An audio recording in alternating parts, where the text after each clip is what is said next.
Welcome to टिकलेज academy. आज के video में method of resolution and composition of forces ये टॉपिक का प्रॉब्लम नंबर 6 स्टडी करेंगे। तो देखिए क्वेश्चन आपके सामने है। क्वेश्चन में लिखा है find the resultant for the given force system, also find the direction and position of resultant.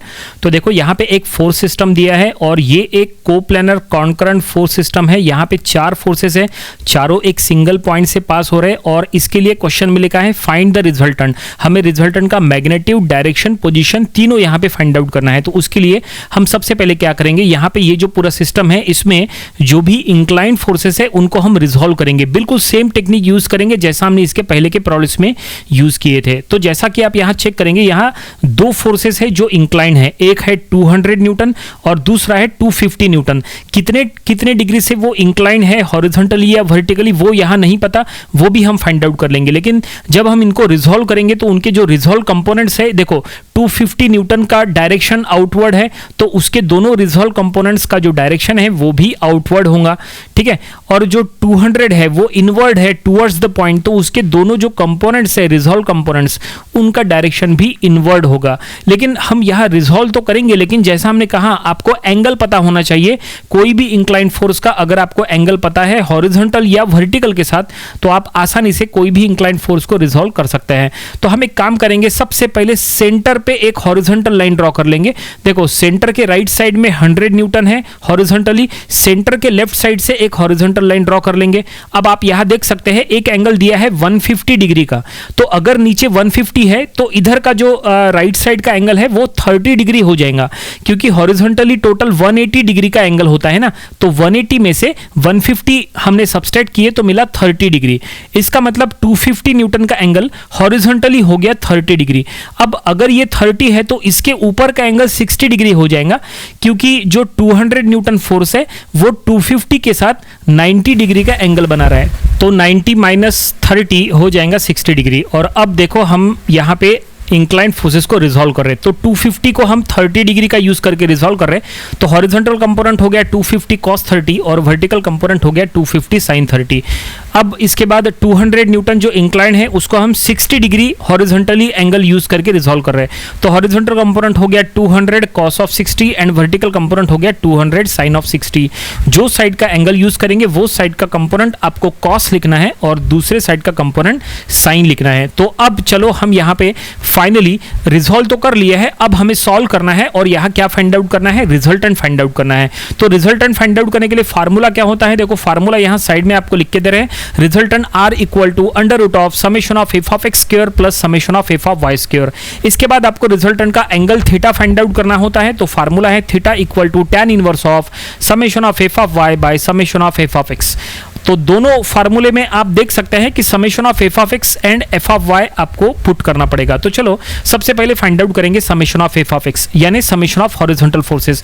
यहाँ जितने भी हॉरिजॉन्टल फोर्सेस है उनका समेशन, और समेशन करने का रूल हॉरिजॉन्टली राइट साइड जाने वाले फोर्सेस प्लस, तो 100 राइट साइड जा रहा है तो प्लस, 250 cos 30 लेफ्ट साइड जा रहा है तो माइनस, 200 cos 60 राइट साइड जा रहा है तो प्लस। इसको कैलकुलेटर में सॉल्व करने के बाद इसका आंसर आएगा माइनस 16.506 न्यूटन। अब summation of F of Y find out करेंगे। Summation of F of Y यानी समेशन ऑफ वर्टिकल फोर्सेस, जितने भी वर्टिकल फोर्सेस है उनका समेशन करने का रूल है कि वर्टिकली अपवर्ड जाने वाले फोर्सेस प्लस लेना है, ऊपर जाने वाले प्लस तो नीचे आने वाले माइनस। 300 ऊपर जा रहा है प्लस में ले लिए, 250 sin 30 नीचे आ रहा है माइनस ले लिए, 200 sin 60 नीचे आ रहा है वो भी माइनस ले लिए। इसको कैलकुलेटर में पुट करने के बाद आंसर आएगा 1.794 न्यूटन। तो फाइनली हमने summation of F of X and summation of F of Y find out कर लिया है। अब ये दोनों रिजल्टेंट आर के फार्मूले में पुट करो। सो रिजल्टेंट आर का हमने फार्मूला मेंशन कर लिए और अब चलो यहां पुट करेंगे अंडर रूट ऑफ 16.506 का स्क्वायर प्लस 1.794 का स्क्वायर। अगर आप प्रॉपर्ली चेक करेंगे summation of F of x negative में था, लेकिन हम निगेटिव नहीं अंडर रूट के अंदर पॉजिटिव वैल्यू ही पुट करेंगे, वो इसीलिए क्योंकि उसका स्क्वायर करना है ना, तो निगेटिव का स्क्वायर ऑब्वियसली पॉजिटिव होता है, इसलिए यूज करने की जरूरत नहीं है। तो हमें रिजल्टेंट का मैग्नीट्यूड मिल चुका है 16.6 न्यूटन। अब आपको रिजल्टेंट का एंगल थीटा फाइंड आउट करना पड़ता है, यानी रिजल्टेंट का डायरेक्शन। तो थीटा फाइंड आउट करने के लिए फार्मूला है tan inverse of summation of F of Y by F of X. तो हम यहाँ पे भी यहाँ पे आपको निगेटिव नहीं पुट करना है, जो भी आंसर है आपको पॉजिटिव में ही लिखना है। So theta equal to tan inverse of 1.794 by 16.506 positive में, ठीक है। तो फाइनली थीटा हमें मिल जाएगा 6.2 डिग्री। तो क्वेश्चन में लिखा था find the resultant also find the direction and position. It means आपको रिजल्टेंट का मैग्नीट्यूड, डायरेक्शन, पोजीशन तीनों फाइंड आउट करना है। तो हमें रिजल्टेंट का मैग्नीट्यूड मिल चुका है 16.6 न्यूटन और रिजल्टेंट का डायरेक्शन इट मींस उसका थीटा एंगल हॉरिजॉन्टली 6.2 डिग्री। और अब हमें रिजल्टेंट का पोजीशन चाहिए। इट मींस रिजल्टेंट का वे ऑफ एक्शन किस क्वाड्रेंट के अकॉर्डिंग है। तो क्वाड्रेंट अगर चेक करना है तो आपको summation of F of X F of Y का साइन चेक करना पड़ेगा। Summation of F of X negative में है, मतलब उसका आंसर नेगेटिव में है, और summation of F of Y का आंसर पॉजिटिव में है, ठीक है ना। तो हम यहां लिख लेंगे since summation of F of X is negative and summation of F of Y is positive, therefore resultant lies in second quadrant. Resultant second quadrant में लाई करेगा क्योंकि एफ ऑफ एक्स का आंसर नेगेटिव में था, F of Y positive में है। Negative positive second quadrant का sign होता है। तो हमने यहां लिख लिया है therefore resultant lies in second quadrant. तो ऐसे में हमें सेकंड क्वाड्रेंट यहां ड्रॉ करना पड़ेगा।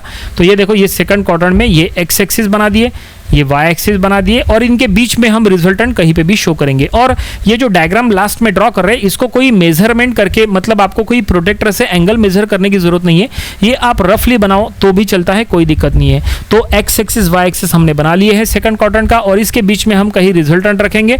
तो ये रिजल्टेंट, और अब इसका वैल्यू, यहाँ सभी वैल्यूज जो हमने फाइंड आउट किए वो पुटअप करेंगे। सो रिजल्टेंट का वैल्यू निकाले 16.6 न्यूटन, और रिजल्टेंट का एंगल थीटा फाइंड आउट किए। हॉरिजॉन्टली एंगल शो करना, कभी भी एंगल रिजल्टेंट का हॉरिजॉन्टली ही शो करना। So theta 6.2 degree. और इस तरह से फाइनली क्वेश्चन में जो फाइंड आउट करने के लिए कहा था वो सब कुछ हमने फाइंड आउट कर लिया। क्वेश्चन में कहा था फाइंड द रिजल्टेंट का मैग्नीट्यूड, डायरेक्शन, पोजीशन, तो हमने सब कुछ निकाल लिया है। रिजल्टेंट का मैग्नीट्यूड है 16.6 न्यूटन, रिजल्टेंट का डायरेक्शन है यानी उसका एंगल थीटा 6.2 डिग्री, और रिजल्टेंट का पोजीशन जो कि है सेकंड क्वाड्रेंट में। और फाइनली ये हमने पूरा प्रॉब्लम कंप्लीट कर लिए। ये जो लास्ट में पोजीशन जो ड्रॉ किया है ना, ये इंपॉर्टेंट स्टेटमेंट है। नंबर ऑफ स्टूडेंट्स को हमने देखा है कि वो ऐसा लास्ट में स्टेटमेंट लिखते नहीं है कि कौन सा पॉजिटिव है, कौन सा निगेटिव है, रिजल्टेंट कौन से क्वाड्रेंट में है, वो लिखते नहीं है। जबकि आपको ऐसा स्टेटमेंट में लिखना चाहिए और at the last diagram draw करना चाहिए, और डायग्राम में रिजल्टेंट का वैल्यू, थीटा की वैल्यू सब कुछ आपको शो करना चाहिए, क्योंकि उसके ऊपर मार्क्स होते हैं। तो फाइनली ये प्रॉब्लम कंप्लीट हो गया। ये आप अपने प्रैक्टिस बुक में जरूर से सॉल्व करके देखो। तो ये था method of resolution and composition of forces, ये टॉपिक का प्रॉब्लम नंबर 6। इसके पहले के 5 प्रॉब्लम्स वो भी आप स्टडी कर लीजिए, और इसके आने वाले दिनों में हम इसके और भी नंबर ऑफ प्रॉब्लम स्टडी करेंगे ताकि इसकी और अच्छे से प्रैक्टिस हो जाए। तो मिलते हैं नेक्स्ट वीडियो में। Thanks for watching this video.